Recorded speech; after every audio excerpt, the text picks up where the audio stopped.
la monarchie absolue, du grec mono qui signifie seul et arché qui signifie pouvoir, autorité, commandement.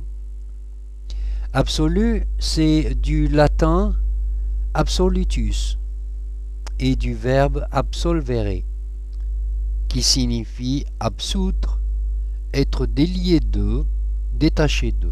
La monarchie absolue a été exercée ou établie sous François Ier, Henri IV, Louis XIII, Louis XIV qui tient le pouvoir de 1643 à 1715.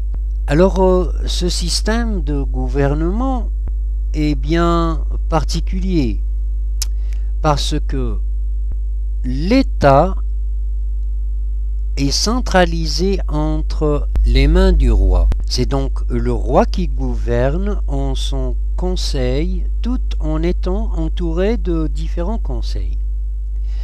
D'abord, pour gouverner, le roi s'entoure de ministres et de secrétaires d'État. Il les réunit dans ses conseils. Le plus important, c'est le conseil d'en haut. Seulement, il est le seul à décider en dernier ressort. Deuxième point, ses proches lui sont entièrement dévoués. Il leur accorde bien entendu de nombreux avantages. C'est tout à fait normal. Colbert, particulièrement compétent, est l'un de ses conseillers. Il était très lié au roi. Troisième point, le monarque souhaite bien entendu renforcer son autorité. Et que fait-il pour cela?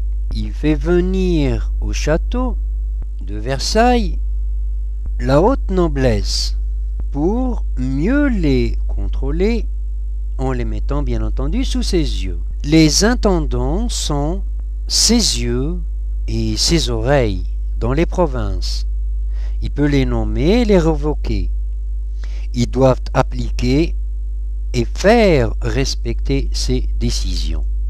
L'affaire Fouquet. Louis XIV fait arrêter le surintendant des finances depuis 1653. Sa puissance. Le merveilleux château de Vaux-le-Vicomte, cour brillante, les fêtes somptueuses, fait de l'ombre au roi.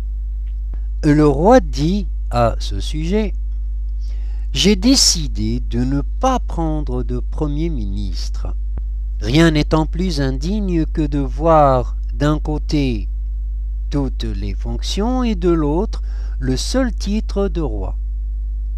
Il fallait faire connaître que mon intention n'était pas de partager mon autorité.